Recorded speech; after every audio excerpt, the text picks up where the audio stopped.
Halo,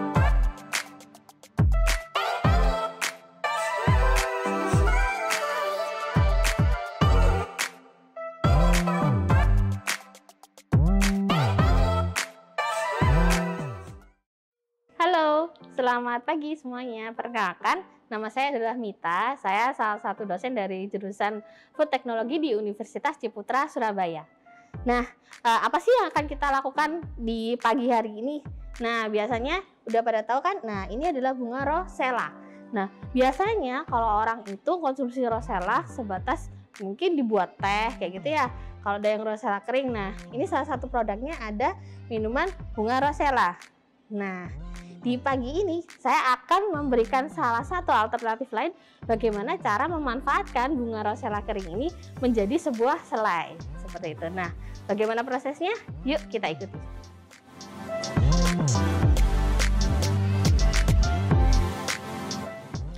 Oke, tahapan pertama yang harus kita lakukan dalam proses pembuatan selai rosella ini adalah kita memanaskan air terlebih dahulu. Oke, kita panaskan dulu.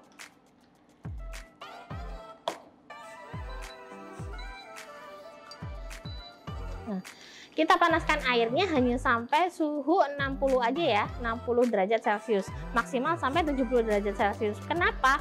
Karena kalau suhunya terlalu tinggi, nanti kandungan antioksidan yang ada di dalam bunga rosella ini mudah mengalami kerusakan. Jadi kita meminimalisir kerusakannya dengan merendam rosella ini di air yang hangat, seperti itu. Oke. Kita pakai air hangatnya sekitar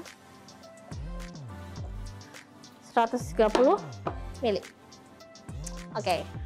Nah, setelah itu sebelum kita masukkan rosella kering yang sudah dicuci ini, kita harus masukkan terlebih dahulu asam sitratnya.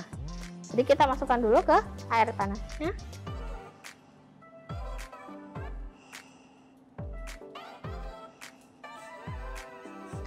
Nah, kita aduk dulu sampai asam sitratnya ini larut. Kenapa sih kok harus kita tambahin asam sitrat?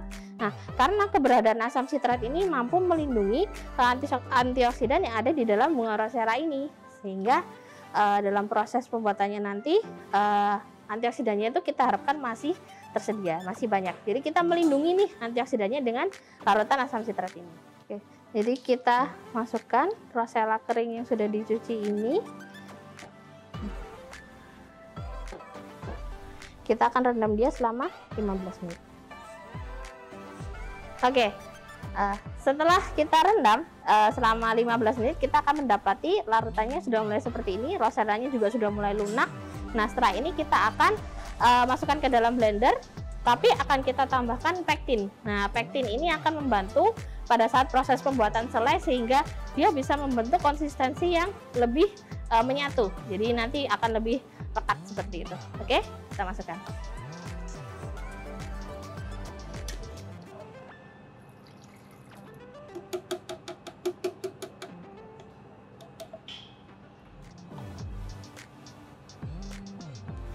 Nah, ini pektinnya kita masukkan.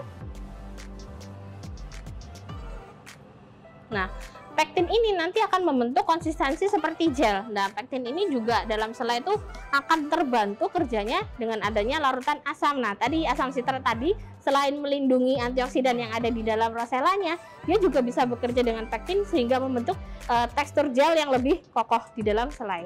Oke, ini kita akan blender selama 1 menit.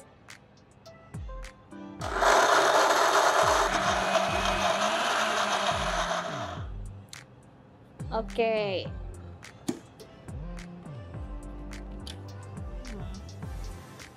Setelah itu, adonan rosella yang sudah selesai di blender ini akan kita masukkan ke wajan untuk kita panaskan.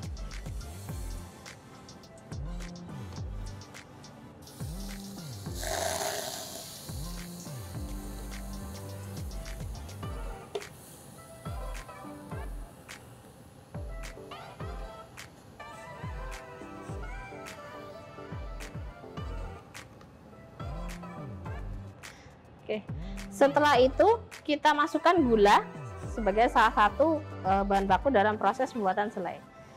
Nah, selain gula, kita tambahkan garam juga, sehingga garam ini akan membalanskan rasa dari gula sehingga dia tidak terlalu manis. Gitu. Oke, Kita akan panaskan selama kurang lebih 60 menit dengan api yang sedang saja. Jadi kita tidak boleh mempergunakan api yang terlalu tinggi sehingga nanti hasil akhirnya selainya itu tidak terlalu gosong seperti itu. Dan yang penting lagi adalah kalau kita tidak memanaskan dengan suhu yang terlalu tinggi, antioksidan di dalam rosella ini tidak akan terlalu rusak. Oke.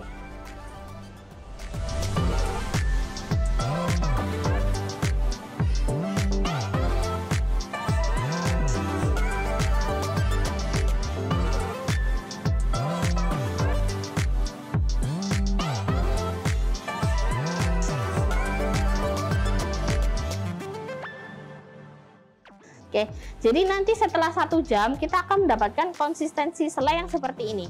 Nah, lihat dia cukup kokoh kan? Nah, karena ini nanti selainya akan kita buat nastar sehingga kita mengharapkan tekstur yang seperti ini. Tapi apabila kalau kita ingin menghendaki selai rosella ini hanya sebagai olesan di roti tawar atau dimanapun itu, kita bisa panaskannya sekitar sampai 50 menit aja sehingga teksturnya belum terlalu mengeras seperti ini. Oke, kalau seperti ini selainya sudah siap digunakan untuk nastar. Oke, nah tadi kita sudah melihatkan bagaimana tahapan-tahapan dalam proses pembuatan selai rosella. Jadi yang tadinya rosella kering ini yang biasanya hanya kita manfaatkan sebagai minuman atau sebagai teh seperti ini, nah kita bisa memberikan alternatif lain dan mencoba untuk membuat dia menjadi sebuah selai. Oke, nah ini adalah bagaimana proses tahapannya dan silakan nanti dicoba sendiri di rumah seperti itu ya. Terus jangan lupa like, comment, dan subscribe di YouTube channel kita. Thank you.